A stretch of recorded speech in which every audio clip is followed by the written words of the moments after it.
America में मुख्तलिफ रियासतें हवाई बगुलों की जद में आ गईं। हर तरफ तबाही ही तबाही मच गई। 11 अफराद हलाक। अमेरिका की मुतअद्दिद रियासतों में हवाई बगुलों ने तबाही मचा दी है। हवाई बगुलों से सबसे ज्यादा नुकसान रियासत टेक्सास और ओक्लाहोमा में हुआ। हवाई बगुलों की वजह से मुतअद्दिद घरों को नुकसान पहुंचा, जबकि मुतअद्दिद छतें भी उड़ गईं।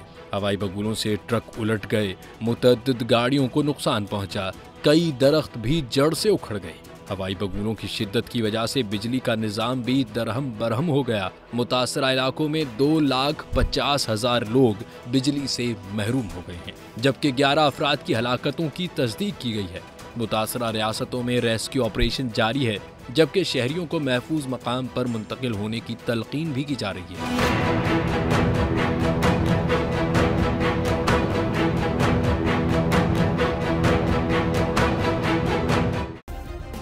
सब्सक्राइब करें और बेल दबाएं ताकि कोई खबर रह न जाए।